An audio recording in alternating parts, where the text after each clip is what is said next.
बंदी छोड़ सतगुरु रामपाल जी परमेश्वर जी की जय हो। परम पिता परमात्मा सारी सृष्टि के रचनहार कुल मालिक असंख्य ब्रह्मांडों के स्वामी जगत गुरु तीनों लोकों में प्रवेश करके सबका भरण पोषण करने वाले राजाधिराज आत्माधार नाथों के नाथ देवों के देव महादेव सर्वेश्वर महेश्वर मृत्युंजय अजरो अमर आदि अनादि सनातनी प्रभु जगत पिता जगदीश्वर श्री श्री 1008 की उपाधि के वास्तविक अधिकारी अकाल मूरत शब्द स्वरूपी राम वासुदेव सर्वगतम ब्रह्म परम पूज्य प्रथम पूज्य परम संत परम पुरुष परम धनी परम दयालु सत्य कबीर हक्का कबीर अल्लाहु अकबर बाखबर अल्लाह ताला जगत के तारणहार जगत के मुक्तिदाता जगत के जगन्नाथ हारे के सहारे हिंदुओं के राम मुसलमानों के अल्लाह सिखों के वाहिगुरु ईसाइयों के मसीह दया के सागर दयानिधि करुणा के सागर करुणानिधि स्वयंभू परिभू संकट मोचन कष्ट हरण मंगल करण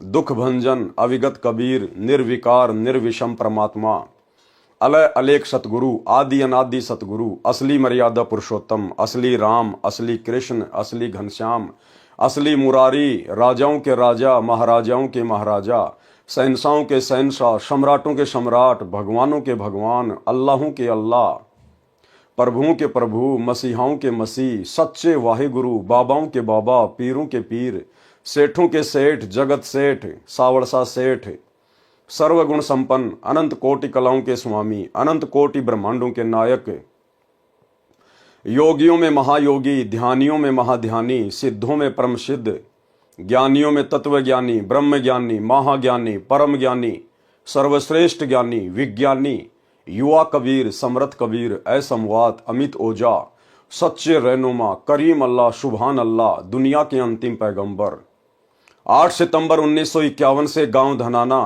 जिला सोनीपत हरियाणा भारतवर्ष की पवित्र भूमि पे प्रकट रियल कल की भगवान श्री नारायण साकार हरि श्री बाबा साहेब संत श्रोमणी सतगुरु रामपाल जी परमेश्वर जी के चरण कमल में साध संगति से जुड़े हुए आप और हम सभी सत्सेवक भाई बहनों का अनंत कोटि दंडवत प्रणाम। और कबीर सागर के सरलार्थ के ऊपर आज हमारा ये 42 नंबर का वीडियो है। 42 नंबर का पेज नंबर है 376 और आज हम यहां से आगे बढ़ेंगे। सूक्ष्म वेद की अमृतवाणी का यह भावार्थ है। वाणी का सरलार्थ आत्मा और मन को पात्र बनाकर संत गरीबदास जी ने संसार के मानव को समझाया है। कहा है कि यह संसार दुखों का घर है, इससे भिन्न एक और संसार है जहां कोई दुख नहीं है, वह शाश्वत स्थान है, सनातन परम धाम सत्यलोक वह सुख सागर है तथा वहां का प्रभु यानी अविनाशी परमेश्वर भी सुखदायी है जो उस सुख सागर में निवास करता है। सुख सागर अर्थात अमरलोक की संक्षिप्त परिभाषा बताई है। अब गुरुदेव भगवान ने एक शब्द के माध्यम से आप और हमें किस प्रकार से समझाया है। शंखों लहर मेहर की उपजय कहर नहीं जा कोई और दास गरीब अचल अविनाशी सुख का सागर सोई। भावार्थ किया है गुरुदेव ने। जिस समय मैं लेखक कौन पूज्य गुरुदेव भगवान जिस समय मैं अकेला होता हूं तो कभी कभी ऐसी हिलोर अंदर से उठती है। उस समय सब अपने से लगते हैं, चाहे किसी ने मुझे कितना ही कष्ट दे रखा हो उसके प्रति द्वेष भावना नहीं रहती, सब पर दया भाव बन जाता है। यह स्थिति कुछ ही मिनट रहती है, उसको मेहर की लहर कहा है। भाई और बहनों, यह बात गुरुदेव भगवान के द्वारा कहना कि थोड़े से समय के लिए कभी कभी मेरे अंदर वो लहर की मेहर आती है, यह केवल आप और हम जीवों को समझाने की दृष्टि से परमात्मा इस प्रकार की बातें कह रहे हैं, क्योंकि हम जीवों को कभी कभार इस प्रकार की कोई लहर की मेहर आती है, कभी कभार। तो गुरुदेव अपने आप को एक आम संत की भूमिका में दर्शाते हुए, एक भगत की भूमिका में दर्शाते हुए आप और हमें समझाने की दृष्टि से ये बात कह रहे हैं। अन्यथा हमारे गुरुदेव भगवान तो सुख के सागर हैं, सुख के सागर। मंतु बसरे सुख के सागर जहां शब्द सिंधु रत्नागर। ये तो अविनाशी परमात्मा है, सुख के सागर हैं। वो कहर की लहर इनके अंदर कभी नहीं उठती। ये तो परम दयालु हैं, परम दयालु। तो अपने आप को छुपाते हुए परमात्मा इस प्रकार की बात यहां पर कह रहे हैं, हम जीवों को समझाने की दृष्टि से। सतलोक अर्थात सनातन परम धाम में जाने के पश्चात प्रत्येक प्राणी को इतना आनंद आता है, वहां पर ऐसी असंख्यों लहर आत्मा में उठती रहती हैं। जब वह लहर मेरी आत्मा से हट जाती है तो वही दुखमय स्थिति प्रारंभ हो जाती है। उसने ऐसा क्यों कहा, वह व्यक्ति अच्छा नहीं है, वो हानि हो गई, ये हो गया, वह हो गया, यह कहर दुख की लहर कही जाती है। अब विचार करो भाई और बहनों, हमारे गुरुदेव भगवान जो कि पूर्ण संत है, पूर्ण परमात्मा है, कबीर देव हैं, भला वो इस प्रकार की बातें क्यों सोचेंगे कि उसने ऐसा क्यों कहा। गुरुदेव तो हमें समझाते हैं कि आवत गाड़ी एक है, उल्टा होय अनेक, कहे कबीर ना उल्टियो, रहे एक की एक। और जो तोकू काटा बोवे ताको बोतू फूल, तोए फूल के फूल है वाको है त्रिशूल। हमारे गुरुदेव तो हमें इस प्रकार की शिक्षा देते हैं कि अगर तुम्हारे साथ में कोई बुरा बर्ताव करता है, कोई धोखा करता है, कोई गाली देता है, तो तुमने भी उसके प्रति बुरा नहीं सोचना कि उसने ऐसा क्यों कर दिया। तो भला हमारे गुरुदेव भगवान ऐसा क्यों सोचेंगे कि उसने ऐसा क्यों कहा, वह व्यक्ति अच्छा नहीं है, वो हानि हो गई। जबकि हमें तो गुरुदेव कहते हैं कि भक्ति मार्ग में अगर हानि हो जाए तो चिंता नहीं करनी चाहिए, वो भी परमात्मा का प्रसाद समझना चाहिए कि वो नुकसान भी मेरे हित में है, मेरे हित में। तो भला हमारे गुरुदेव भगवान हानि को रोएंगे क्या। तो गुरुदेव भगवान हमें जो भी कुछ समझाते हैं स्वयं को एक भगत की स्थिति में रखकर आप और हमें समझाने की दृष्टि से कहते हैं। उसने ऐसा क्यों कहा, वह व्यक्ति अच्छा नहीं है, वो हानि हो गई, ये हो गया, वो हो गया, ये कहर यानी दुख की लहर कही जाती है। उस सतलोक में असंख्य लहर मेहर यानी दया की उठती है। सतलोक में वो कहर की लहर नहीं है, वहां तो दया की मेहर है, दया की मेहर। वहां कोई कहर यानी भयंकर दुख नहीं है। वैसे तो सतलोक में कोई दुख नहीं है, कहर का अर्थ भयंकर कष्ट होता है। जैसे एक गांव में आपसी रंजिश के चलते विरोधियों ने दूसरे पक्ष के एक परिवार के 3 सदस्यों की हत्या कर दी। कहीं पर भूकंप के कारण हजारों व्यक्ति मर जाते हैं, उसे कहते हैं कहर टूट पड़ा या कहर कर दिया। ऊपर लिखी वाणी में सुख सागर की परिभाषा संक्षिप्त में बताई है, कहा है कि वह अमर लोक अचल अविनाशी, अर्थात कभी चलायमान नहीं है, अर्थात वो कभी नष्ट नहीं होता। सतलोक वो कभी चलायमान नहीं है, कभी जो है वो नष्ट नहीं होता। वहां पर कभी भी जो है प्रलय नहीं होती, कभी ध्वस्त नहीं होता। तथा वहां रहने वाला परमेश्वर अविनाशी है। वह स्थान तथा परमेश्वर सुख का समुद्र है। जैसे समुद्री जहाज बंदरगाह के किनारे से 100 या 200 किलोमीटर दूर चला जाता है तो जहाज के यात्रियों को जल अर्थात समुद्र के अतिरिक्त कुछ भी दिखाई नहीं देता, सब और जल ही जल नजर आता है। इसी प्रकार सतलोक यानी सत्यलोक में सुख के अतिरिक्त कुछ भी नहीं है, अर्थात वहां कोई दुख नहीं है। अब पूर्व में लिखी वाणी का सरलार्थ किया जाता है। यानी पिछले वीडियो में हमने जो शब्द परमात्मा का पढ़ा था, मन तू चल रे सुख के सागर जहां शब्द सिंधु रत्नागर। अब परमेश्वर उसकी प्रत्येक वाणी का चौपाई का यहां पर सरलार्थ करके हमें समझाएंगे कि सतलोक में किस प्रकार के सुख हैं। वहां पर दुख नाम की कोई चीज नहीं है। जो सुख यहां पर ब्रह्मा विष्णु महेश को प्राप्त नहीं है, जो मुक्ति ब्रह्मा विष्णु महेश को प्राप्त है, 4 मुक्ति काम अर्थ धर्म मोक्ष, ये सुख ये सिद्धियां सतलोक में आप और हमारी चंपी करती हैं। चंपी हम इनकी तरफ ध्यान भी नहीं देते। जो 4 मुक्तियां यहां के ब्रह्मा विष्णु महेश के पास हैं, वहां इतने सुख हैं। मन तू चल रे सुख के सागर जहां शब्द सिंधु रत्नागर। कोटि जन्म तो है भ्रमित हो गए कुछ नहीं हाथ लग्या रे। कुकर शुकर खरबैया बोरे कौआ हंस बुगारे। परमेश्वर कबीर जी ने अपनी अच्छी आत्मा संत गरीबदास जी को सूक्ष्म वेद समझाया। उसको संत गरीबदास जी गांव छुडानी जिला झज्जर हरियाणा प्रांत ने आत्मा तथा मन को पात्र बनाकर विश्व के मानव को काल ब्रह्म के लोक का कष्ट तथा सतलोक का सुख बताकर उस परम धाम में चलने के लिए सत्य साधना जो शास्त्रोक्त है करने की प्रेरणा की है। मन तू चल रे सुख के सागर, अर्थात हे मन तू सनातन परम धाम में चल। शब्द को अविनाशी अर्थ किया है क्योंकि शब्द नष्ट नहीं होता। इसलिए तो दास बार बार कहता है कि वो जो सार शब्द है, वो जो शब्द है वो हमारा गुरु है। हम हैं शब्द शब्द हम माही, और हमसे भिन्न और कछु नाही। इसीलिए दास कहता है हमारे गुरुदेव स्वयं कबीर परमात्मा है, और इनका जो शरीर है वो विदेह है। विदेह नूरी है, 5 तत्व का हाड़ मांस से निर्मित नहीं है, इसलिए वो कभी नष्ट नहीं होता। और यहां क्या कह रहे हैं गुरुदेव, शब्द क्या होता है?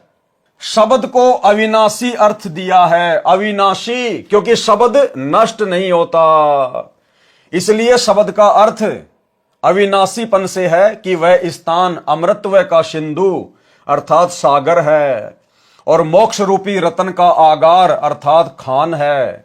इस काल ब्रह्म के लोक में आप जी ने भक्ति भी की, परंतु शास्त्र अनुकूल साधना बताने वाले तत्वदर्शी संत न मिलने के कारण आप करोड़ों जन्मों से भटक रहे हो। करोड़ों अरबों रुपए संग्रह करने में पूरा जीवन लगा देते हो। अचानक मृत्यु हो जाती है। वह जोड़ा हुआ धन जो आपके पूर्व के संस्कारों से प्राप्त हुआ था, उसे छोड़कर संसार से चला गया। उस धन के संग्रह करने में जो पाप किए वे आप जी के साथ गए। आप जी ने उस मानव जीवन में तत्वदर्शी संत से दीक्षा लेकर शास्त्र विधि अनुसार भक्ति की साधना नहीं की, जिस कारण से आपको कुछ हाथ नहीं आया। पूर्व के पुण्यों के बदले धन ले लिया, वह धन यहीं रह गया, आपको कुछ भी नहीं मिला। आपको मिले धन संग्रह तथा भक्ति शास्त्र अनुकूल न करने के पाप, जिनके कारण आप कुकर यानी कुत्ता, खर यानी गधा, शुकर यानी सुअर, कौवा, काग पक्षी, हंस एक पक्षी जो केवल सरोवर में मोती खाता है, बुगा यानी बुगला पक्षी आदि आदि की योनियों को प्राप्त करके कष्ट उठाया। फिर अगली चौपाई का अर्थ किया गुरुदेव ने, कोटि जन्म तू राजा की न्या, मिटी न मन की आशा, और भिक्षुक होकर दर दर हांड्या, मिला न निर्गुण राशा। सरलार्थ, हे मानव, आप जी ने काल ब्रह्म की कठिन से कठिन साधना की, घर त्याग कर जंगल में निवास किया, फिर भिक्षा प्राप्ति के लिए गांव व नगर में घर घर के द्वार पर हांड्या अर्थात घूमा। जंगल में साधनारत साधक निकट के गांव या शहर में जाता है, एक घर से भिक्षा पूरी नहीं मिलती तो अन्य घरों से भोजन लेकर जंगल में चला जाता है। कभी कभी तो साधक एक दिन भिक्षा मांग कर लाते हैं, उसी से 2-3 दिन निर्वाह करते हैं। रोटियों को पतले कपड़े, रुमाल जैसे कपड़े को छालना कहते हैं, छालने में लपेटकर पेड़ की टहनियों से बांध देते थे। वे रोटियां सूख जाती थी, उनको पानी में भिगोकर नरम करके खाते थे। वे प्रतिदिन भिक्षा मांगने जाने में जो समय व्यर्थ होता था, उसकी बचत करके उस समय को काल ब्रह्म की साधना में लगाते थे। भाई और बहनों, कितनी गजब की बात कह रहे हैं गुरुदेव भगवान कि जिन साधु संतों ने, ऋषि महात्माओं ने घोर तपस्या की, सतयुग में, त्रेता में, द्वापर में, जिस समय हजारों वर्षों की उम्र होती थी, लाखों वर्षों की उम्र होती थी, सिर्फ परमात्मा प्राप्ति के लिए, और वो लोग अपना समय बचाने के लिए कि हमारा जरा भी समय भक्ति के अलावा व्यतीत नहीं होना चाहिए, एक एक क्षण का सदुपयोग होना चाहिए। यदि हमने घर छोड़ा है तो परमात्मा प्राप्ति के लिए छोड़ा है। अब यदि उस समय को हम बर्बाद करेंगे, बकवादों में बर्बाद करेंगे, तो परमात्मा हमसे नाराज होगा, दुखी होगा। वो गांव में जाते थे, रोटियां मांग के लाया करते थे, और भाई और बहनों, ज्यादा से ज्यादा समय तपस्या में लगे, भक्ति में लगे, परमात्मा प्राप्ति में लगे। वो रोटियों को एक कपड़े में बांधकर पेड़ से टांग दिया करते थे, और उन रोटियों को 2-3 दिन तक जो सूख जाया करती थी, को पानी में भिगो के नरम करके खाया करते थे। अब वर्तमान में भगवान ने हमें कितनी सुविधा दे दी, और खुद साक्षात वर्तमान में धरती पे परमात्मा प्रकट है। वो साधु संत महात्मा ऐसी कठिन तपस्या करके अपने आत्म कल्याण के लिए जिस भगवान की प्राप्ति करना चाहते थे, काल ब्रह्म की, उस काल ब्रह्म की छाया के भी दर्शन नहीं हुए उनको। और हम भगत भाई बहनों को घर बैठे पूर्ण परमात्मा मिल गया, अल्लाहू अकबर मिल गया, उस काल का पिता मिल गया, जिसकी भक्ति से पूर्ण मोक्ष होगा, जिसकी प्राप्ति के लिए इतनी कठिन साधना भी नहीं करनी, जंगल में भी नहीं जाना, घर परिवार भी नहीं छोड़ना, अपना काम करते करते अपने बाल बच्चों के साथ मर्यादाओं में रह के भक्ति करनी है, बढ़िया बढ़िया खाना खाना है। तो सोचिए भाई और बहनों, उन पहले वाले साधु संत ऋषि महात्माओं की तुलना में वर्तमान में संत रामपाल जी के जिन भक्तों को परमात्मा मिल चुका है संत रामपाल जी के रूप में, आज वे क्या कर रहे हैं, आज वे कहां खड़े हैं। आप लोग तो समय की नजाकत को समझ ही नहीं रहे। अपने कोऑर्डिनेटरों के कहने से, गुरुदेव के परिवार के कहने से दुनिया भर की तो तुम राजनीतिक रैलियों में धक्के खाते हो। कभी नरेंद्र मोदी की गोहाना की रैली में, कभी नरेंद्र मोदी की भोपाल की रैली में, कभी कोई पीला पर्चा निकाल दिया कि वहां से वो व्यक्ति चुनाव लड़ रहा है, हमने उसको वोट डालना है, उसका समर्थन करना है। कभी आप लोगों को कहां पर धक्के खाने के लिए बैठा दिया जाता है, कभी जाट आरक्षण में, कभी गुंडों की सीबीआई जांच में। आज आप भाई बहन जो सतलोक आश्रमों से जुड़े हुए हैं, आपका स्टैंड कहां है? अरे कहां खड़े हो तुम? कैसे परमात्मा तुमसे प्रसन्न होगा? सोचो उन आत्माओं को जिन्होंने ऐसी घोर तपस्या की परमात्मा प्राप्ति के लिए, जिनको मार्ग भी सही नहीं मिला हुआ था, अपना एक सेकंड भी फालतू में बर्बाद नहीं करते थे। और तुम सत्संग के बहाने इन आश्रमों में जाते हो, दुनिया भर की रिश्तेदारियां जोड़ते हो, दुनिया भर का जो आडंबर इन आश्रमों में गुरुदेव के परिवार ने सेट कर रखा तुम्हारे मनोरंजन के लिए, जुलाहों का कुआं, वहां जाकर सेल्फियां लेते हो। मिट्टी की गाय, मिट्टी के बैल, उनको देखते हो। कबीर जी का झोपड़ा, मिट्टी का पहाड़, लहर तारा तालाब, दुनिया भर की रंगोलियां, मनोरंजन के लिए जाते हो, टाइम पास करते हो वहां जाके। परमात्मा कितना नाराज होगा, कल्पना भी नहीं कर सकते। समय की नजाकत को समझो।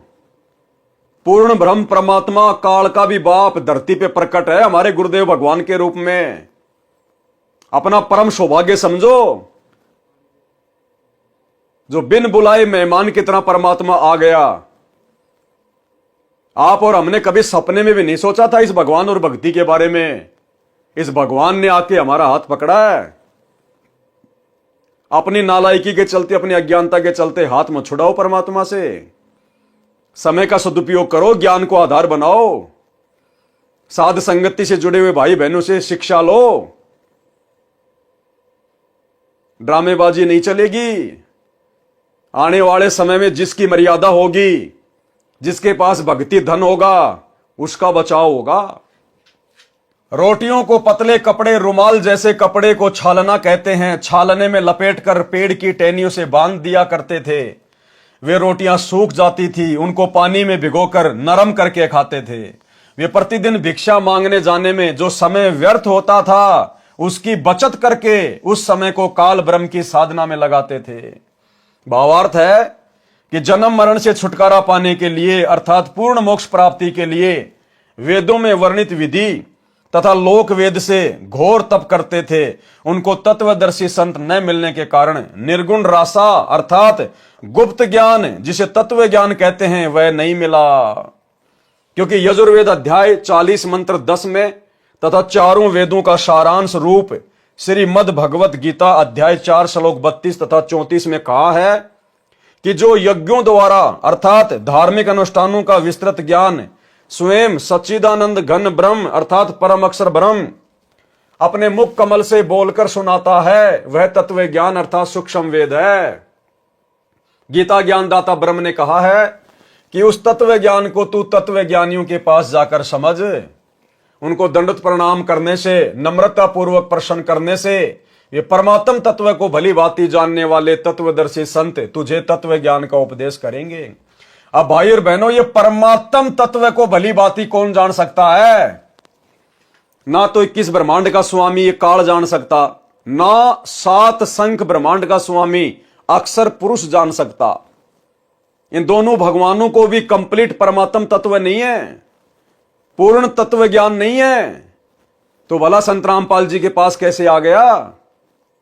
इसका मतलब सतगुरु रामपाल जी जो परमात्म ज्ञान से, तत्व ज्ञान से भली भांति परिचित हैं, वे कोई 21 ब्रह्मांड के सामान्य प्राणी नहीं है आप और हमारी तरह।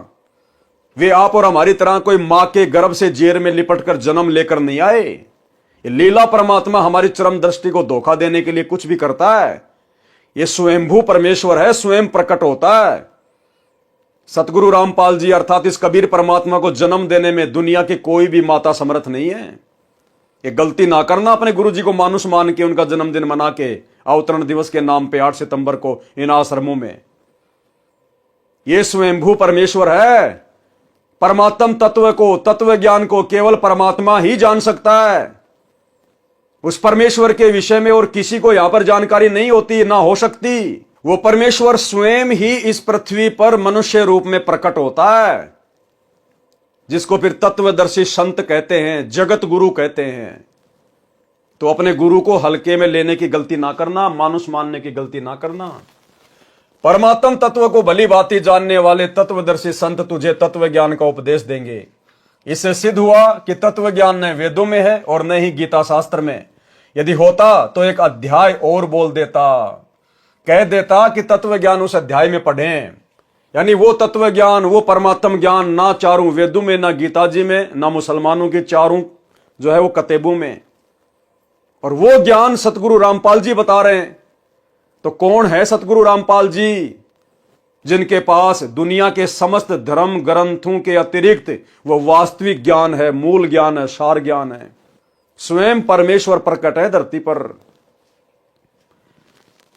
कह देता कि तत्व ज्ञान उस अध्याय में पढ़ें। संत गरीबदास जी ने मन के बहाने मानव शरीरधारी प्राणियों को समझाया है कि वह निर्गुण रासा अर्थात तत्व ज्ञान न मिलने के कारण काल ब्रह्म की साधना करके आप जी करोड़ों जन्मों में राजा बने। कोटि जन्म तू राजा कीन्या, मिटी न मन की आशा, और भिक्षुक होकर दर दर हांड्या, मिला न निर्गुण रासा।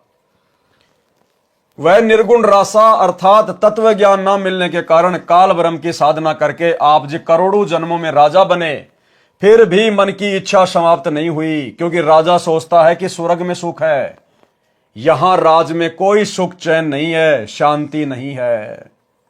निर्गुण रासा का भावार्थ, निर्गुण रासा किसको कहते हैं? निर्गुण का अर्थ है कि वह वस्तु तो है परंतु उसका लाभ नहीं मिल रहा। निर्गुण जैसे आसमान में बादल तो हैं, बादलों में पानी तो है, लेकिन वो पानी निर्गुण रूप में है। हम अपनी प्यास नहीं बुझा सकते। उसके लिए तो उस पानी को जो निर्गुण रूप में बादलों में है, उसको सरगुण रूप में आना पड़ेगा, उसको बरसात के रूप में नीचे आना पड़ेगा, तब हमारी फसल में पानी लगेगा, तब हम लोग पानी पी सकते हैं। निर्गुण का मतलब है वस्तु तो है परंतु हम उसका कोई लाभ नहीं उठा सकते। बादल हैं, बादलों में पानी है, लेकिन वो निर्गुण रूप में है, हम उसका लाभ नहीं उठा सकते। ठीक इसी प्रकार परमात्मा सतलोक में निर्गुण रूप में है, लेकिन हम उसका लाभ नहीं उठा सकते। जब वही परमात्मा धरती पर सरगुण रूप में आता है, संत रूप में आता है, तब हम उनकी शरण प्राप्त करके और असंख्य लाभ उठा सकते हैं।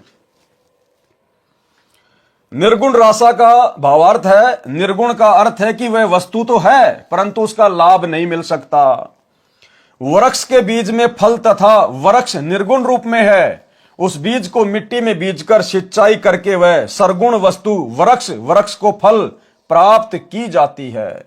यह ज्ञान न होने से आम के फल व छाया से वंचित रह जाते हैं। रासा यानी झंझट अर्थात उलझा हुआ कार्य। सूक्ष्म वेद में परमेश्वर कबीर जी ने कहा है कि 9 मण सूत उलझिया। 9 मण में 360 किलोग्राम वजन होता है 9 मण में। कबीर 9 मण सूत उलझिया, ऋषि रहे झकमार। और सतगुरु ऐसा सुलझा दे उलझे न दूजी बार। यानी इस आध्यात्मिक ज्ञान को, परमात्मा की प्राप्ति के मार्ग को सतयुग से लेकर वर्तमान समय तक ब्रह्मा जी के वंशजों ने, नकली पंडितों ने, धर्म गुरुओं ने, आचार्य शंकराचार्यों ने, और आजकल रोजाना जो 5-10 नए नए आचार्य यूट्यूब पर पैदा हो रहे हैं, इन लोगों ने अपनी मन गढ़ंत बातों से इस आध्यात्मिक ज्ञान को नौमन सूत की तरह उलझा के रखा हुआ था। यानी जुलाहे लोग जो सूत से कपड़े वगैरह बुना करते थे, और यदि उनका थोड़ा सा सूत यदि उलझ जाया करता था, पूरा दिन लग जाता था सुलझाने में, जो कि 100 ग्राम भी नहीं होता था। और यहां तो इन्होंने 9 मण 360 किलोग्राम सूत उलझा रखा है। भला उसको कौन सुलझा सकता है परमात्मा के अलावा। लेकिन सतगुरु ऐसा सुलझा दे फिर उलझे न दूजी बार। कबीर 9 मण सूत उलझिया ऋषि रहे झकमार। ये साधु संत महात्मा सतयुग से झकमरा रहे हैं। आज तक इनको गीता जी के ज्ञान का नहीं पता, इनको वास्तविक भक्ति मंत्रों का नहीं पता, इनको एक भगवान का नहीं पता। आज तक समाज को यह नहीं बता पाए ये आचार्य शंकराचार्य, किसी भी धर्म के मुल्ला मौलवी पंडित काजी, कि एक परमात्मा कौन है जिसने सबको रचा, जिसने सबको बनाया। उस परमात्मा की प्राप्ति का मंत्र क्या है, कौन से वेद में, गीता में कहां लिखा है, आज तक नहीं बता पाए। महाराष्ट्र के शिरडी में साईं बाबा पूरी जिंदगी बीत गई, एक ही शब्द बोलता था, सबका मालिक एक। उंगली कहां करता था, ऊपर। क्या कहता था, सबका मालिक एक। पूरी जिंदगी में वो उस एक मालिक का नाम नहीं बता पाया। अरे अगर आपको इतना पता है कि सबका मालिक एक है, तो उसका नाम भी बता देता मेरे भाई। वो कैसे मिलेगा वो भी बता देता, लेकिन नहीं बता पाया उसका नाम। आज वो नाम स्वयं उस सबके मालिक ने आकर ही बताया। वो सबका मालिक कबीर देव है, वेद जिसकी चीख चीख कर महिमा गा रहे हैं। आज वो कबीर देव स्वयं धरती पर 8 सितंबर 1951 से गांव धनाना, जिला सोनीपत, हरियाणा, भारतवर्ष की पावन भूमि पर सतगुरु रामपाल जी के रूप में प्रकट है। यूट्यूब पर जाकर सत्संग सुनना शुरू कीजिए, लाभ उठा लीजिए। अन्यथा ये जन्म निकलते ही, ये मनुष्य शरीर छूटते ही गधे, कुत्ते, सुअर, चाहे कोई राजा है चाहे कोई प्रजा है। कबीर 9 मण सूत उलझिया ऋषि रहे झकमार। सतगुरु ऐसा सुलझा दे उलझे न दूजी बार। सरलार्थ, परमेश्वर कबीर जी ने कहा है कि अध्यात्म ज्ञान रूपी 9 मण सूत उलझा हुआ है। 1 किलोग्राम उलझे हुए सूत को सीधा करने में 1 दिन से भी अधिक जुलाहों का समय लग जाता था। यदि सुलझाते समय धागा टूट जाता तो कपड़े में गांठ लग जाती। गांठ गठीले कपड़े को कोई मोल नहीं लेता था। इसलिए परमेश्वर कबीर जुलाहे ने जुलाहों का सटीक उदाहरण बताकर समझाया है कि अधिक उलझे हुए सूत को कोई नहीं सुलझाता था। अध्यात्म ज्ञान उसी 9 मण उलझे हुए सूत के समान है, जिसको सतगुरु अर्थात तत्वदर्शी संत ऐसा सुलझा देगा जो पुनः नहीं उलझेगा। बिना सुलझे अध्यात्म ज्ञान के आधार से, अर्थात लोक वेद के अनुसार साधना करके स्वर्ग नरक 84 लाख प्रकार के प्राणियों के जीवन, पृथ्वी पर किसी टुकड़े का राज्य, स्वर्ग का राज्य प्राप्त किया, पुनः फिर जन्म मरण के चक्कर में गिरकर कष्ट पर कष्ट उठाया। परंतु काल ब्रह्म की वेदों में वर्णित विधि अनुसार साधना करने से वह परम शांति तथा सनातन परम धाम प्राप्त नहीं हुआ, जो गीता अध्याय 18 श्लोक 62 में कहा है। और न ही परमेश्वर का वह परम पद प्राप्त हुआ, जहां जाने के पश्चात भगत लौटकर संसार में कभी नहीं आते, जो गीता अध्याय 15 श्लोक 4 में कहा है। काल ब्रह्म की साधना से निम्न लाभ होता रहता है। क्या काल की साधना से क्या लाभ होता है? इंद्र कुबेर ईश की पदवी, ब्रह्मा वरुण धर्मराया, विष्णुनाथ के लोक में जाकर तू बहुर वापस आया, अपूठा आया। सरलार्थ, काल ब्रह्म की साधना करके साधक इंद्र का पद भी प्राप्त करता है। इंद्र स्वर्ग के राजा का पद है। इसको देवराज अर्थात देवताओं का राजा तथा सुरपति भी कहते हैं। यह सिंचाई विभाग अर्थात वर्षा मंत्रालय भी अपने अधीन रखता है। प्रश्न, इंद्र की पदवी कैसे प्राप्त होती है, यानी इंद्र का राज्य कैसे प्राप्त किया जाता है, जैसे प्रधानमंत्री का पद कैसे प्राप्त किया जाता है, क्या क्या योग्यता होनी चाहिए जिस आधार से वो प्रधानमंत्री का चुनाव लड़ सके, तो ऐसे ही देवताओं का राजा इंद्र बनने की भी एक प्रोसीजर है। क्या है उत्तर? अधिक तप करने से या 100 मण 4000 किलोग्राम गाय या भैंस के घी का प्रयोग करके धर्म यज्ञ करने से एक धर्म यज्ञ संपन्न होती है। ऐसी ऐसी 100 यज्ञ जो सफल कर लेता है। ध्यान से पढ़ना, या तो अधिक तप करने से या 100 मण यानी 4000 किलोग्राम गाय या भैंस के घी का प्रयोग करके धर्म यज्ञ करने से एक धर्म यज्ञ संपन्न होती है। ऐसी ऐसी 100 धर्म यज्ञ निर्विघ्न यानी बिना किसी बाधा के करने से इंद्र की पदवी साधक प्राप्त करता है। तप या यज्ञ के दौरान यज्ञ या तप की मर्यादा भंग हो जाती है तो नए सिरे से यज्ञ तथा तप करना पड़ता है।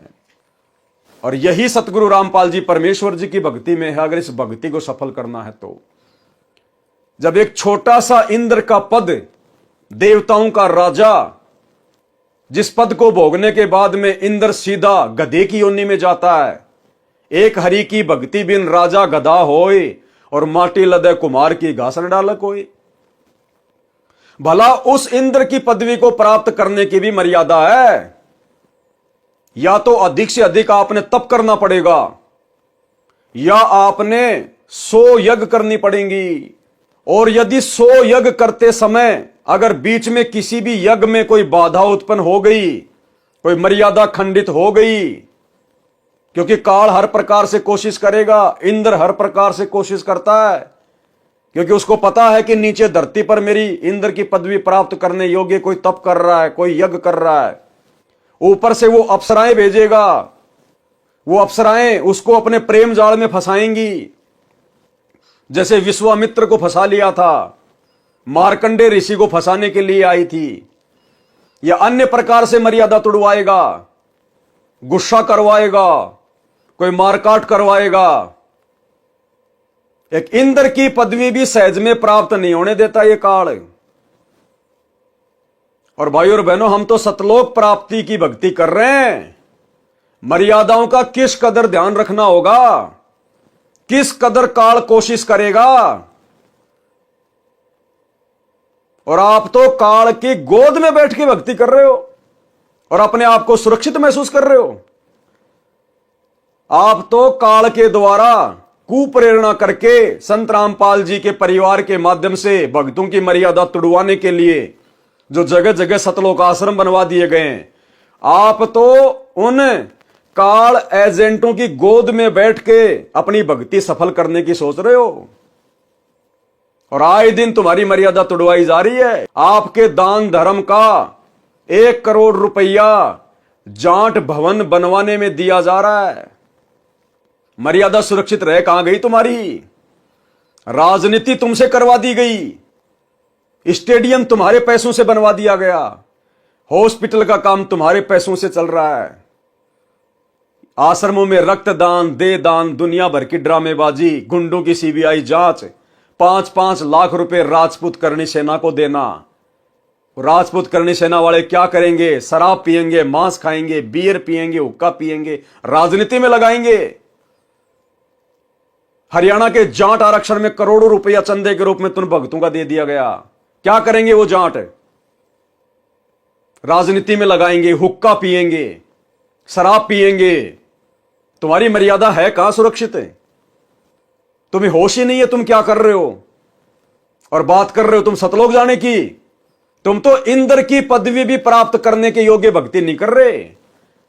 तुम सतलोक आश्रम वालों की मर्यादा तो वर्तमान में इंद्र की पदवी प्राप्त करने योग्य जितनी भी नहीं है, और तुम ठेका लेके बैठे हो सतलोक जाने का। सतलोक के लिए तो सिर काट के चढ़ाना पड़ेगा अपने गुरुजी के चरणों में। सिर काटने का मतलब तन मन शीस ईस अपने पे जो पहलम चोट चढ़ावे, जब कोई राम भगत गति पावे। और अपना तन मन धन और शीश अपने गुरुदेव को सौंपने का मतलब है गुरुदेव की मर्यादाओं से 1 इंची भी बाहर ना निकलना, चाहे पूरा संसार बैरी क्यों ना हो जाए। भाई घर छूटो चाहे जग रूठो, चाहे रूठो ये संसारा हो। अरे कौन सुनेगा फिर मेरी काल लोक में जब गुरु रूठ गया मेरा हो। जबकि तुम लोगों ने तो वर्तमान में हिसार जेल में बैठे हुए अपने गुरु को खून के आंसू रुला डाले, खून के आंसू।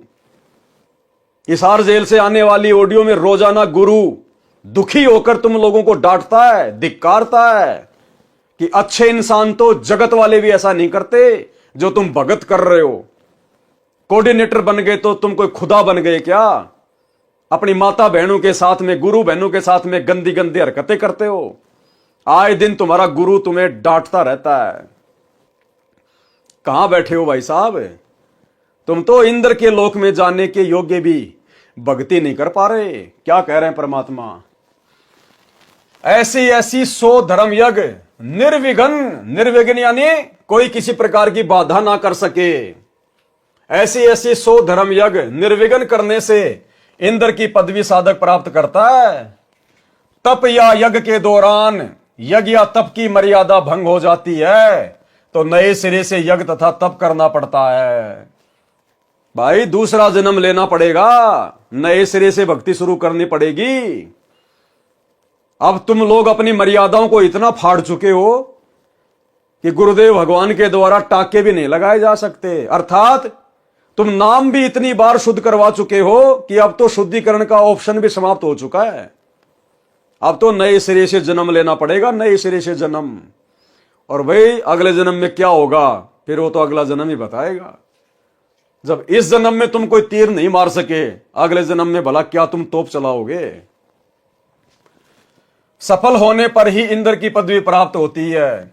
इस प्रकार इंद्र की पदवी प्राप्त होती है।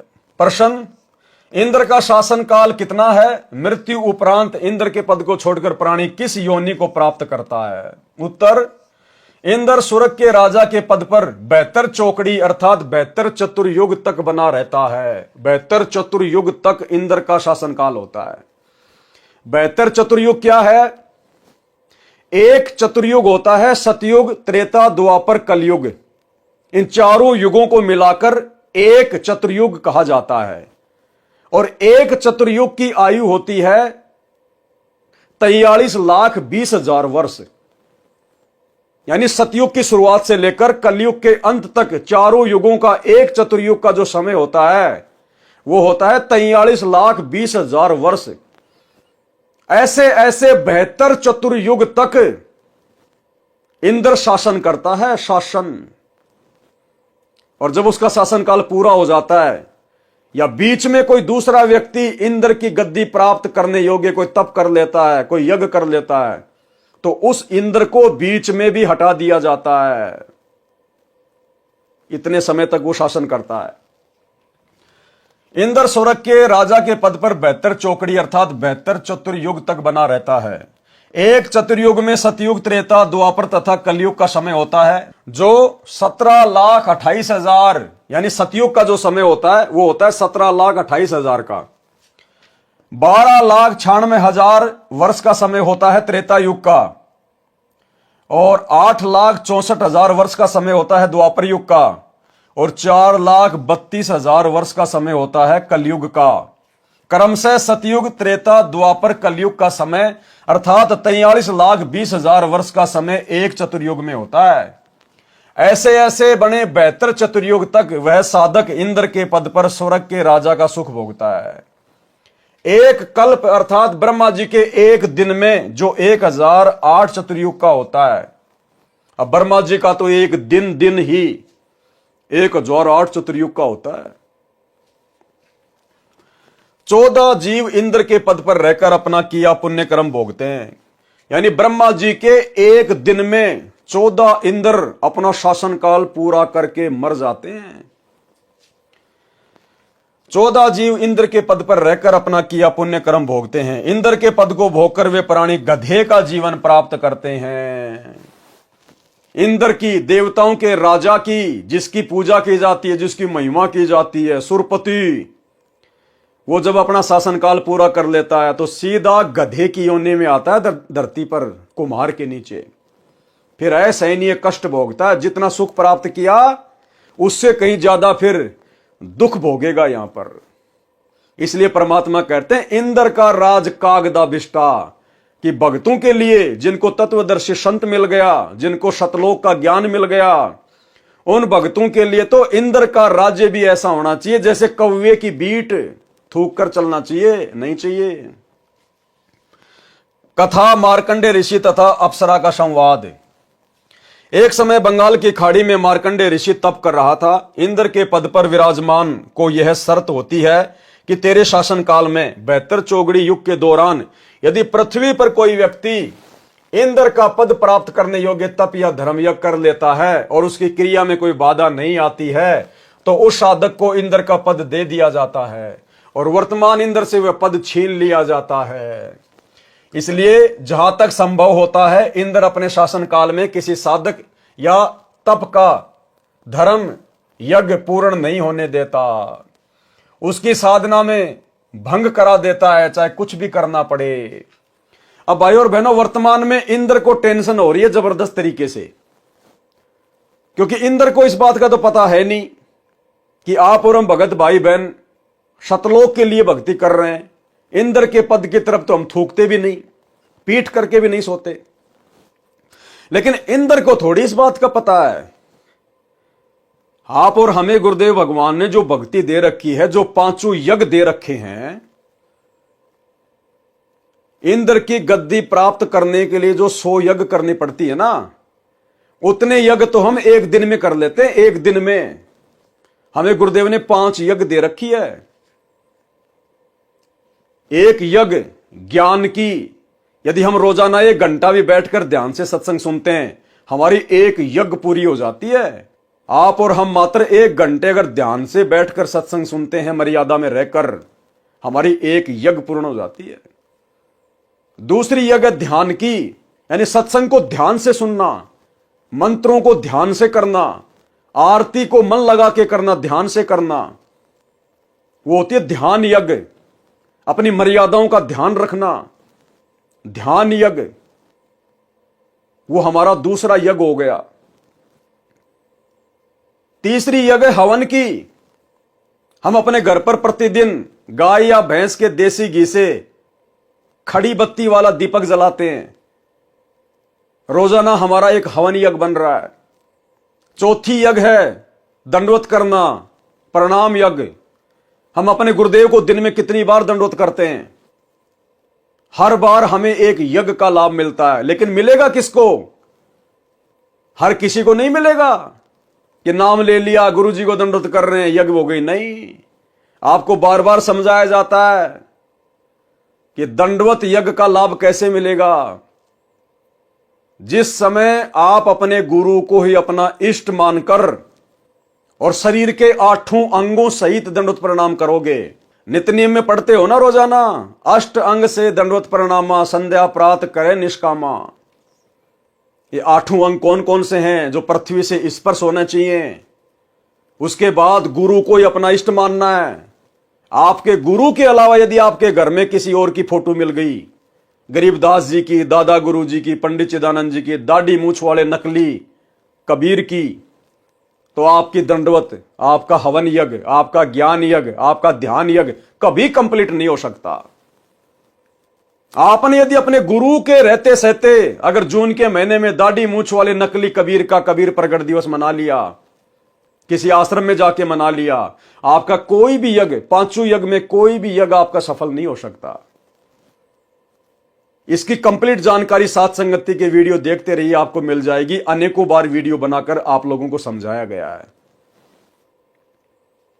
तो इस प्रकार के यज्ञ आप और हम भाई बहन रोज कर रहे हैं, रोज। तो इंद्र को ऊपर टेंशन हो रही है, उसका सिंहासन डोल जाता है, क्योंकि अब सतगुरु रामपाल जी की संगत में केवल उनके साथ संगति से जुड़े हुए भगत ही अपनी 5 यज्ञ को निर्विघ्न रूप से रोजाना सफल कर रहे हैं।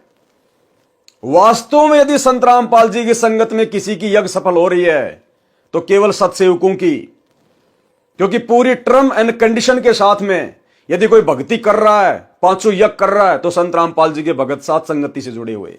तो इंद्र का जो सिंहासन है वो बुरी तरह से डोल रहा है, बुरी तरह से, उसके समझ में नहीं आ रहा। अब वो तोड़ने का प्रयास करेगा। फिर जब उसको पता चलेगा साहब ऐसे ऐसे संत रामपाल जी के भगत हैं और वो लोग साहब ये धार्मिक यज्ञ कर रहे हैं, तो इंद्र घबराया हुआ है। अब घबराया हुआ इंद्र क्या करेगा? मर्यादा तोड़वाएगा। किनकी? जिनके ऊपर गुरु का पूरा आशीर्वाद नहीं है। गुरु का पूरा आशीर्वाद किनके ऊपर नहीं होगा? जो गुरु को अपना इष्ट नहीं मानते, जो गुरु की मर्यादाओं में नहीं रहते, गंदी राजनीति भी करते रहते हैं, राजनेताओं की रैलियों में धक्के खाते रहते हैं, कोई पीला पर्चा निकाल दे वैसा ही कर लेते हैं, समय पे आरती नहीं करते, मोबाइल में लगा के बाथरूम में भाग जाते हैं। पांचों यज्ञ जिनकी सफल नहीं हो रही, तो अब वो क्या करेगा? सत्सेवकों पे तो उसका जोर चलेगा नहीं, क्योंकि सत्सेवकों को तो परमात्मा ने अपनी गोद में बैठा रखा है, रक्षा कवच बना रखा है। अब वो क्या करेगा? इन आश्रमों में, आश्रमों से जुड़े हुए भक्तों को, इनके ऊपर नजर जाएगी। और काल ने क्या किया? सबकी मर्यादा तोड़वा दी। इंद्र ने देखा रे ये तो मूर्खों का टोल है, मूर्खों का टोल। इनका गुरु तो ज्ञान देके चला गया जेल में, और ये तो ना अपने गुरु की एक मानते ना कुछ और। ये तो लातों के भूत हैं, भेड़ चाल में चलते हैं। जैसे जानवर को डंडे से हांका जाता है, ऐसे ही इनको कोऑर्डिनेटरों के द्वारा हांका जा रहा है, गुरुदेव के परिवार के द्वारा हांका जा रहा है। तो काल ने देखा कि इनकी मर्यादा तोड़वाना तो बड़ा आसान है, क्योंकि ये तो अंध भगत हैं। ये अपने गुरुदेव के ज्ञान का तो इस्तेमाल करते ही नहीं, अपना बुद्धि विवेक तो लगाते नहीं। तो काल ने पकड़ा उन लोगों को जिन लोगों के ऊपर संगत अंधविश्वास करती है। तो काल ने पकड़ा गुरुदेव के दोनों लड़कों को, गुरुदेव की दोनों लड़कियों को, इन कोऑर्डिनेटरों को, आश्रम संचालकों को, कि संगत तो इनके ऊपर अंधा विश्वास करती है, इनको अपने गुरु के ज्ञानवान से कोई लेना देना नहीं है। और आज वही सब के सब लोग काल के एजेंट बनकर आप लोगों के ढंग से ऐसी तैसी करवा रहे हैं, मर्यादा तोड़वा के ढंग से। उसकी साधना भंग करा देता है, चाहे कुछ भी करना पड़े। जब इंद्र को उसके दूतों ने बताया कि बंगाल की खाड़ी में मार्कंडे नामक ऋषि तप कर रहे हैं, इंद्र ने मार्कंडे ऋषि का तप भंग करने के लिए उर्वशी भेजी। सर्व श्रृंगार करके देवपरी मार्कंडे ऋषि के सामने नाचने गाने लगी। उर्वशी ने अपनी सिद्धि से उस स्थान पर बसंत ऋतु जैसा वातावरण बना दिया। मार्कंडे ऋषि ने कोई उत्सुकता नहीं दिखाई। उर्वशी ने कमर का नाड़ा तोड़ दिया, निर्वस्त्र हो गई, नगन नंगी हो गई, निर्वस्त्र हो गई।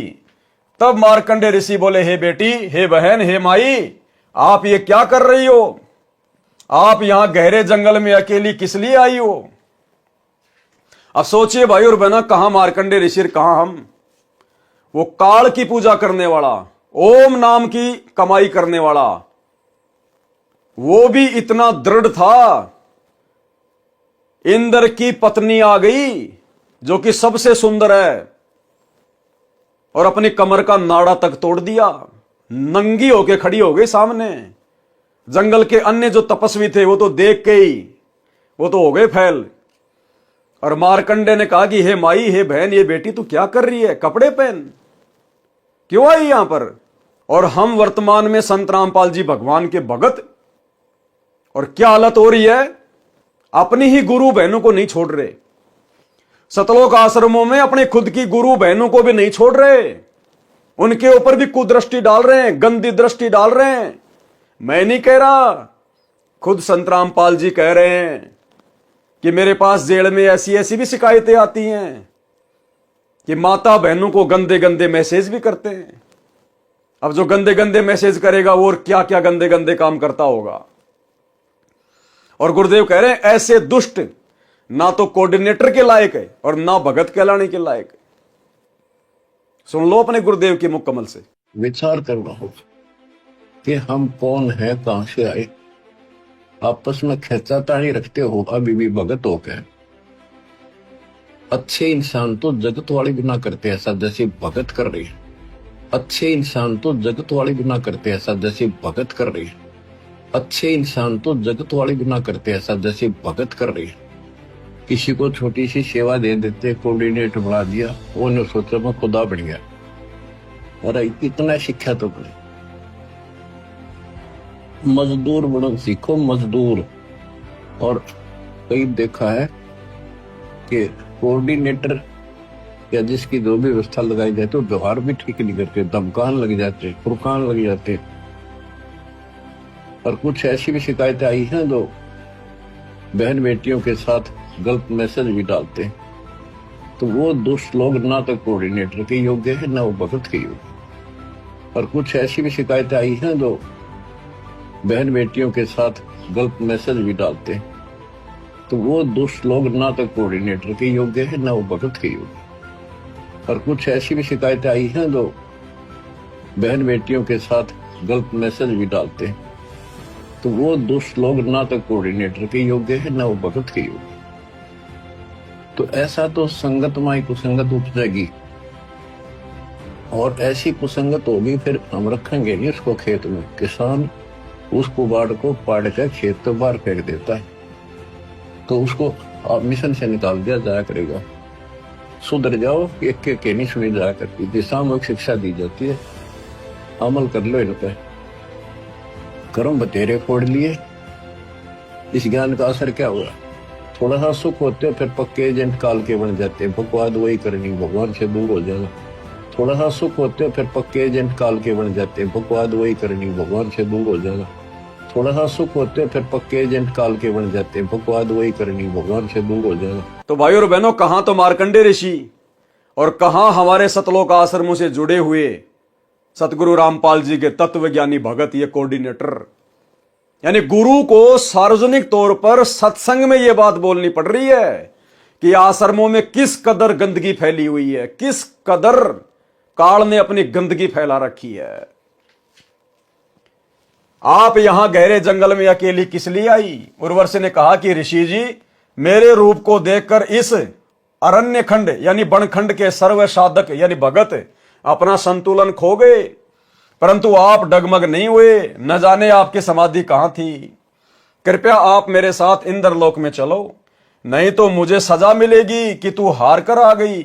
मार्कंडे ऋषि ने कहा कि मेरी समाधि ब्रह्मलोक में गई थी, जहां पर मैं उन उर्वशियों का नाच देख रहा था जो इतनी सुंदर हैं कि तेरे जैसी तो उनकी साथ साथ बांदियां अर्थात नौकरानियां हैं।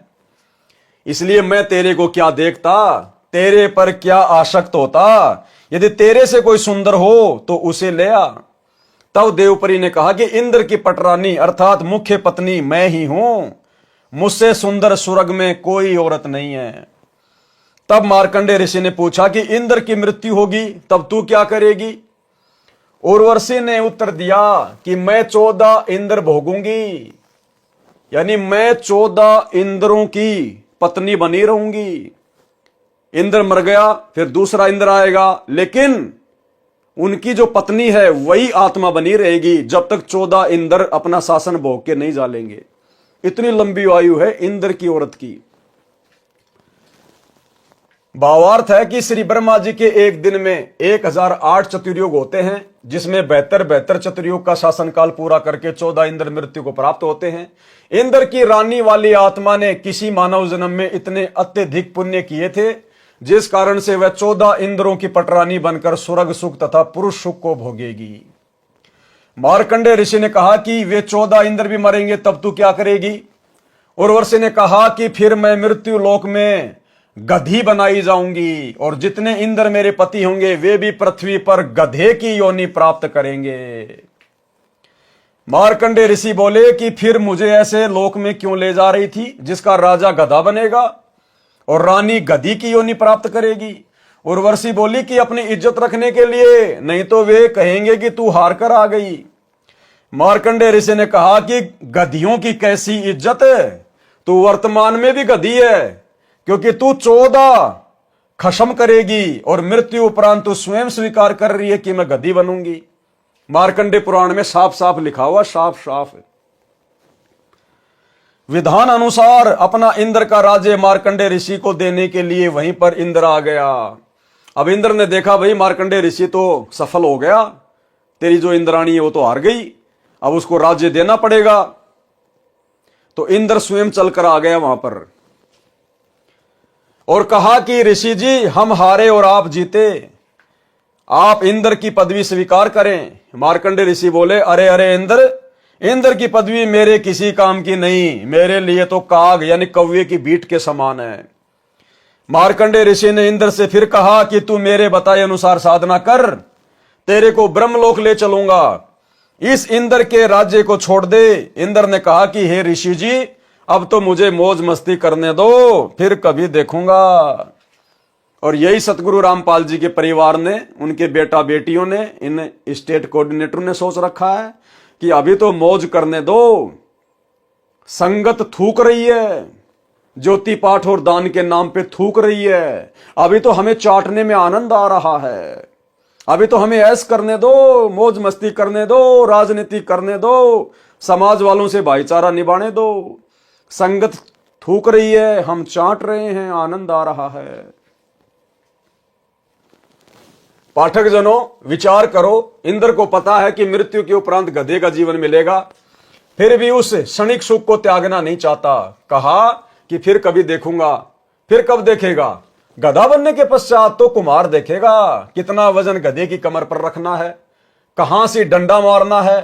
ठीक इसी प्रकार इस पृथ्वी पर कोई छोटे से टुकड़े का प्रधानमंत्री, मंत्री, मुख्यमंत्री या राज्य में मंत्री बना है या किसी पद पर सरकारी अधिकारी या कर्मचारी बना है या धनी है, उसको कहा जाता है कि आप भक्ति करो नहीं तो गधे बनोगे। वे या तो नाराज हो जाते हैं कि क्यों बनेंगे गधे, फिर से मत कहना। कुछ सभ्य होते हैं, वे कहते हैं कि किसने देखा है गधे बनते हैं। फिर उसको बताया जाता है कि सब संत तथा ग्रंथ बताते हैं, तो अधिकतर कहते हैं कि देखा जाएगा। उनसे निवेदन है कि मृत्यु के पश्चात गधा बनने के बाद आप क्या देखोगे? फिर तो कुमार देखेगा कि आप जी के साथ कैसा बर्ताव करना है। देखना है तो वर्तमान में देख। ठीक इसी प्रकार हम साथ संगति से जुड़े हुए भाई बहनों का, सतलोक आश्रमों से जुड़े हुए हमारे गुरु भाई बहनों से प्रार्थना है, विनती है, समय रहते आंखें खोल लो। तुम्हारी आंखों के सामने जो दुष्ट कर्म, जो घटिया कर्म, मर्यादा विरुद्ध कर्म, गुरुदेव के सत्संगों के विरुद्ध मनमाना आचरण इन सतलोक आश्रमों में तुमसे करवाया जा रहा है, गुरुदेव का परिवार कर रहा है तुम्हारे दान धर्म पर। समय रहते सुधर जाओ, आंखें खोल लो, साथ संगति से जुड़ जाओ, अन्यथा बाद में फिर भाई कुमार देखेगा, कुमार। देखना है तो वर्तमान में देख, बुराई छोड़कर शास्त्र अनुकूल साधना करो, जो वर्तमान में विश्व में केवल मेरे पास, लेखक रामपाल दास के पास है। आओ ग्रहण करो और अपने जीव का कल्याण कराओ। ऊपर लिखी वाणी नंबर 3 में बताया है कि इंद्र, कुबेर तथा ईश की पदवी प्राप्त करने वाले तथा ब्रह्मा जी का पद, वरुण, धर्मराय का पद प्राप्त करके तथा विष्णु जी के लोक को प्राप्त, देव पद प्राप्त भी वापस जन्म मरण के चक्कर में रहता है। इंद्र, कुबेर, ईश की पदवी, ब्रह्मा, वरुण, धर्मराया और विष्णु लोक के पुर को जाकर तू फिर भी वापस आया। इतना सब कुछ सुख भोग कर भी जो काल तक की साधना करते हैं या मर्यादा तोड़कर पूर्ण संत की साधना करते हैं, उनको ये सुख मिलेंगे। इंद्र का पद भी मिलेगा, विष्णु का पद भी मिलेगा, धर्मराय का पद भी मिलेगा, लेकिन वापस फिर गधा भी बनना पड़ेगा, गधा। स्वर्ग लोक में 33 करोड़ देव पद हैं, जैसे भारतवर्ष की संसद में 540 सांसदों के पद हैं। व्यक्ति बदलते रहते हैं, उन्हीं सांसदों में से प्रधानमंत्री तथा अन्य केंद्रीय मंत्री आदि बनते हैं। इसी प्रकार उन 33 करोड़ देवताओं में से ही कुबेर का पद अर्थात धन के देवता का पद प्राप्त होता है, जैसे वित्त मंत्री होता है। ईश की पदवी का अर्थ है प्रभु पद, जो कुल 3 माने गए हैं, श्री ब्रह्मा जी, श्री विष्णु जी तथा श्री शिव जी। वरुण देव जल का देवता है। धर्मराय मुख्य न्यायाधीश है, जो सब जीवों के कर्मों का फल देता है, उसे धर्मराज भी कहते हैं। ये सर्व काल ब्रह्म की साधना करके पद प्राप्त करते हैं। पुण्य समाप्त होने के पश्चात पद से मुक्त होकर पशु पक्षियों आदि की 84 लाख प्रकार की योनियों में चले जाते हैं। फिर नए ब्रह्मा जी, नए विष्णु जी तथा नए शिव जी इन पदों पर विराजमान होते हैं।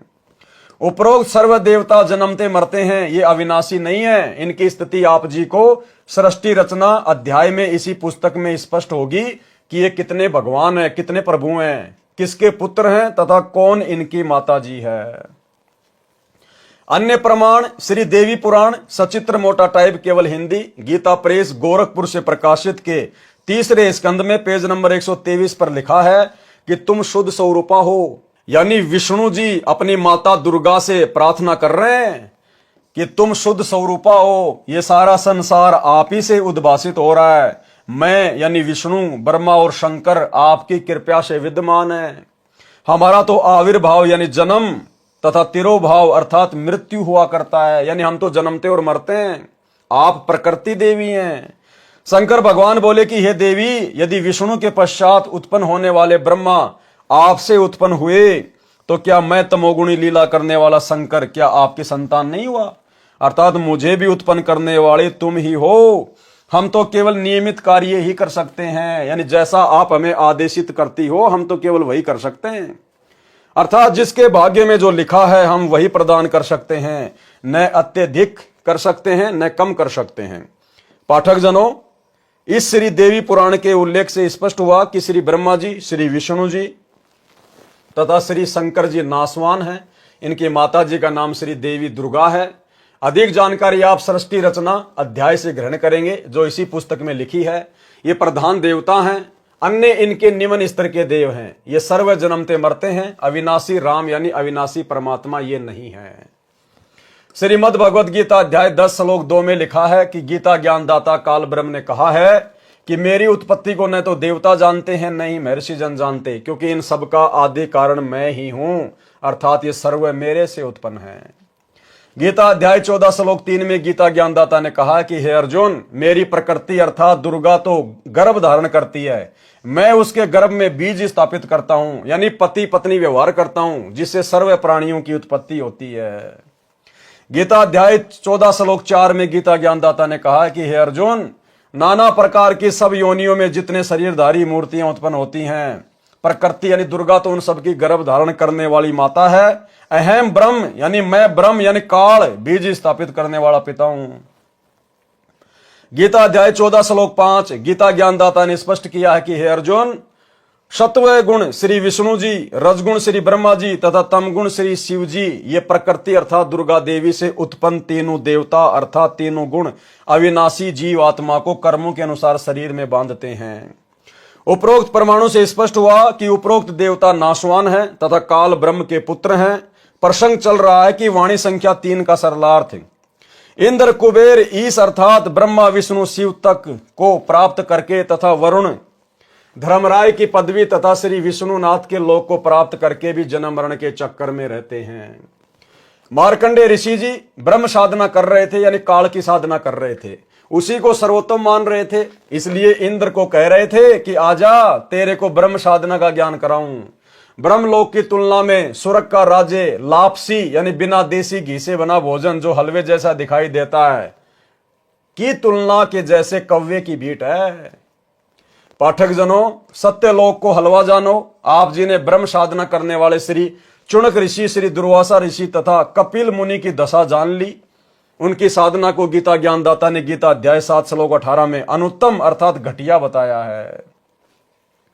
उसी श्रेणी की साधना मार्कंडे ऋषि जी की थी, जिसको अति उत्तम मानकर कर रहे थे तथा इंद्र को भी राय दे रहे थे कि ब्रह्म साधना कर ले। सूक्ष्म वेद में कहा है कि औरों पंथ बताओ ही और आपने जाने रहा। दूसरों को तो रास्ता बता रहा है और खुद को ज्ञानी नहीं है। भावार्थ, अन्य को मार्गदर्शन करते हैं, स्वयं भक्ति मार्ग का ज्ञान नहीं। श्रीमद् भगवद गीता अध्याय 4 श्लोक 25 से 29 तक यही बताया है कि जो साधक जैसी भी साधना करता है उसे उत्तम मानकर कर रहा होता है। सर्व साधक अपनी अपनी भक्ति को पापनाशक जानते हैं। गीता अध्याय 4 श्लोक 32 में स्पष्ट किया है कि यज्ञों अर्थात धार्मिक अनुष्ठानों का ज्ञान स्वयं सच्चिदानंद घन ब्रह्म ने अपने मुख कमल से बोली वाणी में विस्तार के साथ कहा है। वह तत्व ज्ञान है जिसे जानकर साधक सर्व पापों से मुक्त हो जाते हैं। गीता अध्याय 4 श्लोक 34 में स्पष्ट किया है कि उस तत्व ज्ञान को तत्वदर्शी संत जानते हैं। उनको दंडवत प्रणाम करने से, नम्रता पूर्वक प्रसन्न करने से वे तत्व ज्ञान को जानने वाले ज्ञानी महात्मा तुझे तत्व ज्ञान का उपदेश करेंगे। और भाई वो तत्वदर्शी संत, वो ज्ञानी महात्मा वर्तमान में धरती पर सतगुरु रामपाल जी के रूप में प्रकट है। ये स्वयं ही सच्चिदानंद घन ब्रह्म है, जिन्होंने अपने मुख कमल से वाणियां बोल बोल के आप और हमें ये ज्ञान दिया, पांचों यज्ञों की जानकारी दी, भक्ति मार्ग दिया। ये स्वयं सच्चिदानंद घन ब्रह्म है, स्वयं अविनाशी परमात्मा है, सर्व सृष्टि के मालिक हैं। वह तत्व ज्ञान जिसे ऊपर की वाणी में निर्गुण रासा कहा है, नहीं मिलने से सर्व साधक जन्म मरण के चक्कर में रहे।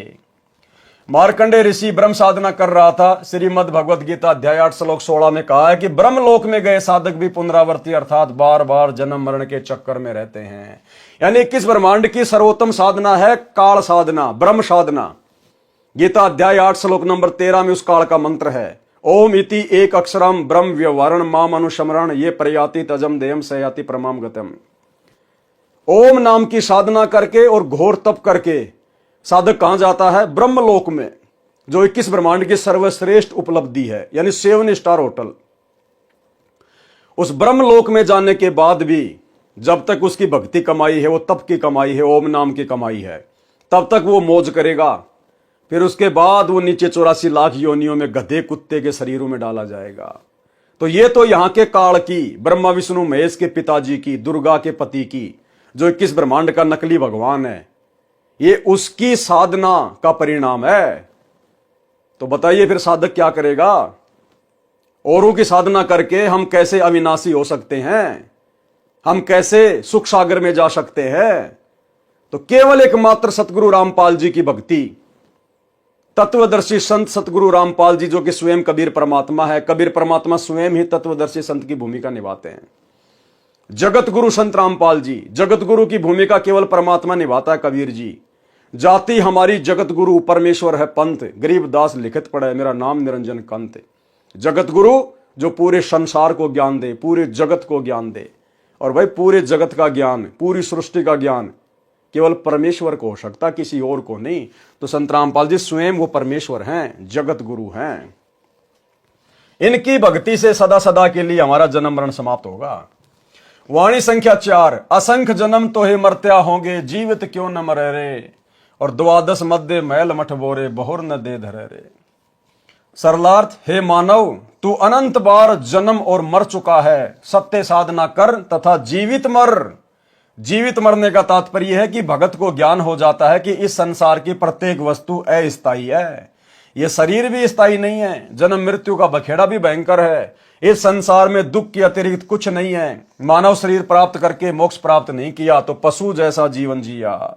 जैसे गीता अध्याय 7 श्लोक 29 में कहा है कि जो साधक केवल जरा तथा यानी मृत्यु तथा बुढ़ापे के कष्ट तथा मरण के दुख से ही मुक्ति के लिए जो साधना रत है, वे तत्ब्रह्म को तथा संपूर्ण अध्यात्म को तथा कर्मों को जानते हैं। इसी प्रकार तत्व ज्ञान होने के पश्चात मानव को अनावश्यक वस्तुओं की इच्छा नहीं होती।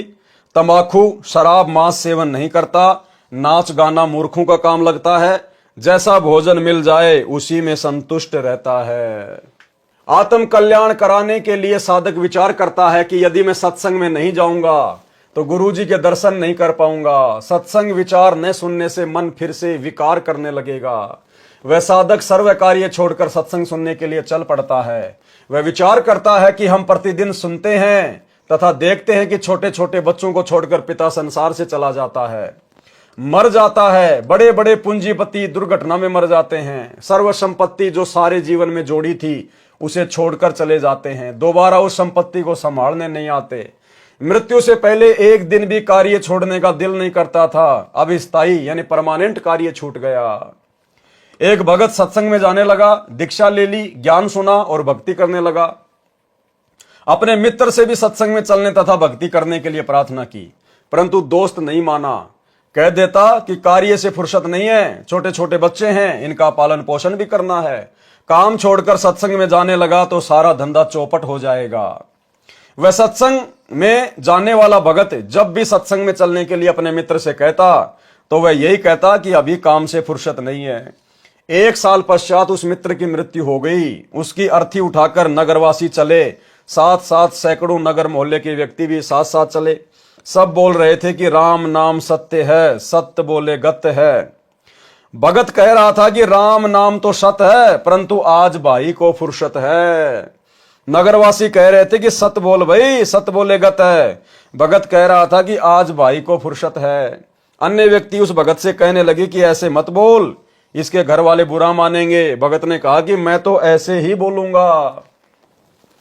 मैंने इस मूर्ख से हाथ जोड़कर प्रार्थना की थी कि सत्संग में चल, कुछ भक्ति कर ले। ये कहता था कि अभी फुर्सत अर्थात समय नहीं है।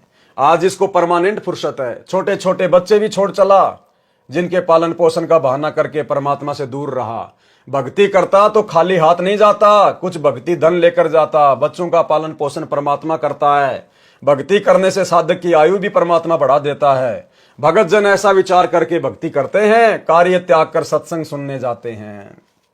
भगत विचार करते हैं कि परमात्मा न करे हमारी मृत्यु हो जाए, फिर हमारे कार्य कौन करेगा। हम ये मान लेते हैं कि हमारी मृत्यु हो गई, हम 3 दिन के लिए सत्संग में चले, अपने को मृत मान लें और सत्संग में चले गए। वैसे तो परमात्मा के भक्तों का कार्य बिगड़ता नहीं, फिर भी हम मान लेते हैं कि हमारी गैर हाजिरी में कुछ कार्य खराब हो गया तो 3 दिन बाद जाकर ठीक कर लेंगे। वास्तव में टिकट कट गई अर्थात मृत्यु हो गई तो परमानेंट कार्य बिगड़ गया, फिर कभी ठीक करने नहीं आ सकते। इस स्थिति को जीवित मरना कहते हैं। यानी परमेश्वर का काम सबसे पहले, उसके बाद अन्य सांसारिक कार्य। वाणी का से सरलार्थ, द्वादश मध्य मैल मठ बोरे, बहुर न दे धरे रे।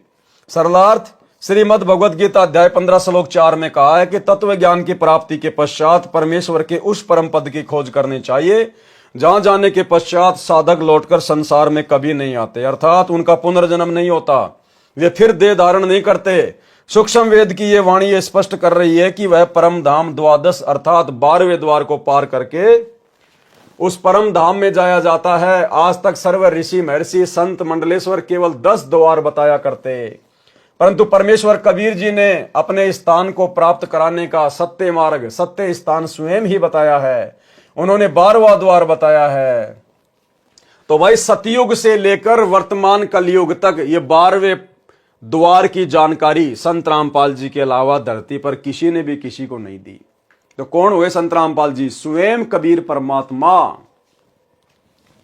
उन्होंने 12वां द्वार बताया है। इससे भी स्पष्ट हुआ कि आज तक सन 2012 तक, यानी जब तक ये कबीर सागर का सरलार्थ लिखा, सन 2012 तक पूर्व के सर्व ऋषियों संतों तथा पंथों की भक्ति काल ब्रह्म तक की थी, जिस कारण से जन्म मृत्यु का चक्कर चलता रहा। वाणी संख्या 5, दो जग बहिस्त सभी तय देखे, राजपाट के रसिया, 3 लोक से त्रिपत नाही, ये मन भोगी खशिया। सरलार्थ तत्व ज्ञान के अभाव में पूर्ण मोक्ष का मार्ग न मिलने के कारण कभी दोजक अर्थात नरक में गए, कभी बहिस्त अर्थात स्वर्ग में गए, कभी राजा बनकर आनंद लिया।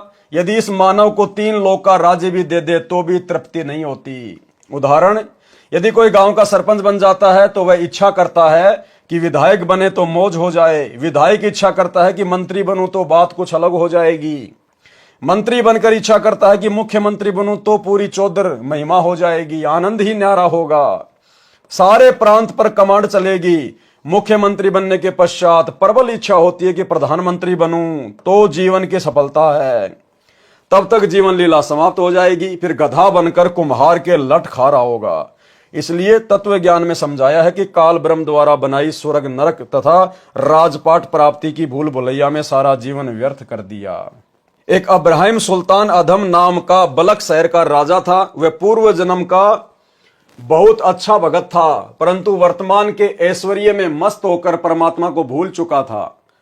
राज के ठाट में तथा महलों में आनंद मान बैठा था। एक दिन परमात्मा कबीर जी सतलोक से आकर एक यात्री का रूप बनाकर राजा के महल में गए तथा कहा कि सराय वाले 1 कमरा किराए पर दे, पैसे बता, रात्रि बितानी है। राजा ने कहा, हे भोले यात्री, आपको ये सराय दिखाई देती है? मैं राजा हूं और ये मेरा महल है। यात्री रूप में परमात्मा ने पूछा कि आपसे पहले इस महल में कौन रहते थे? राजा ने कहा कि मेरे पिता दादा परदादा रहा करते थे। यात्री रूप में परमेश्वर ने कहा कि आप कितने दिन रहोगे इस महल में?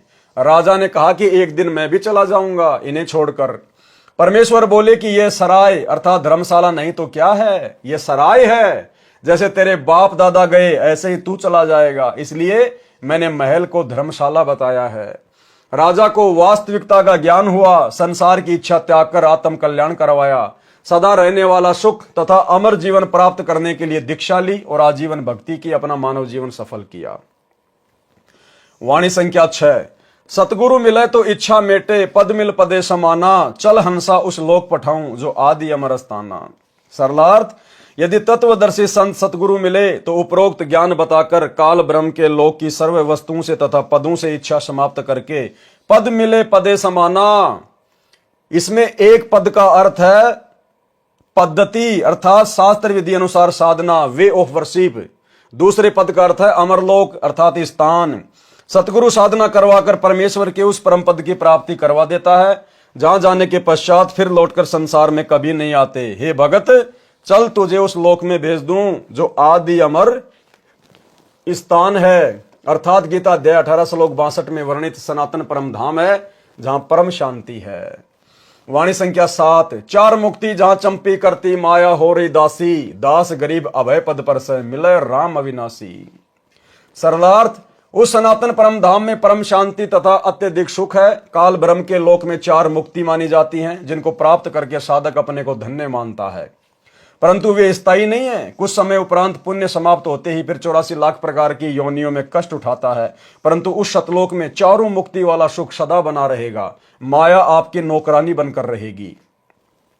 संत गरीबदास जी ने बताया है कि अमरलोक में जाने के पश्चात प्राणी निर्भय हो जाता है और उस सनातन परम धाम में वह अविनाशी राम अर्थात परमेश्वर मिलेगा।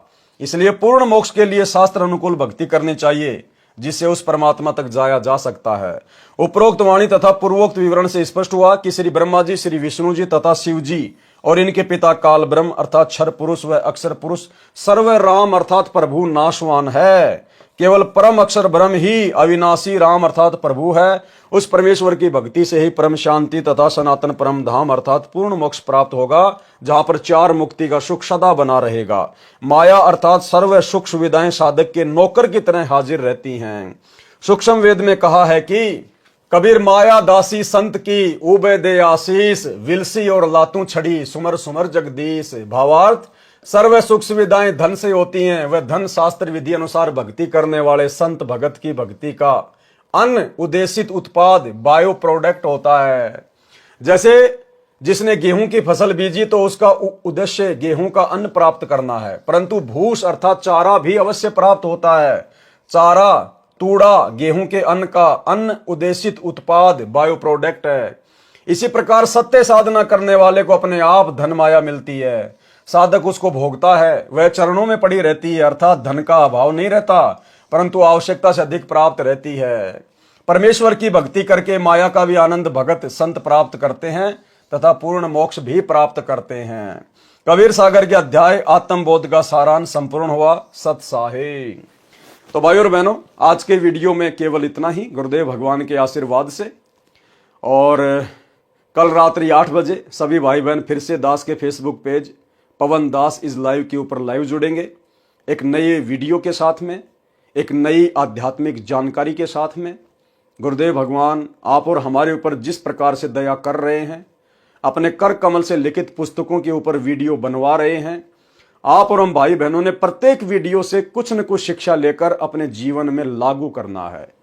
तभी भाई और बहनों गुरुदेव भगवान के द्वारा लिखने का, दास के द्वारा वीडियो बनाने का और आप भाई बहनों के द्वारा इतना समय निकालकर सुनने का कोई फायदा होगा। तो आज के वीडियो में केवल इतना ही। सभी भाई बहन वीडियो को ज़्यादा से ज़्यादा शेयर किया करें, खुद भी इन बातों के ऊपर अमल किया करें, गुरुदेव भगवान से प्रार्थना किया करें और हम सब ने इसी मनुष्य जन्म को अपना अंतिम मनुष्य जन्म बनाना है। अपनी भक्ति को पूर्ण मर्यादा में रहकर सफल करना है, गुरु को प्रसन्न करके। और गुरु किन किन कर्मों से दुखी होगा, किन किन बातों से दुखी होगा, वीडियो की शुरुआत में आपको बता दिया गया है। तो ऐसी महागलतियां जो गुरुदेव का कलयुगी परिवार कर रहा है, आश्रम संचालक कर रहे हैं, कोऑर्डिनेटर कर रहे हैं और इन सब के पीछे अंधी होकर चल रही अंध संगत कर रही है, आप और हम सत्सेवक भाई बहन करने से बचें। तो आज के वीडियो में केवल इतना ही। कल रात्रि 8 बजे फिर से लाइव जुड़ेंगे। तब तक गुरुदेव भगवान हम सबको आज्ञा दे, इजाजत दे, आशीर्वाद दे। बंदी छोड़ सतगुरु रामपाल जी भगवान की जय हो।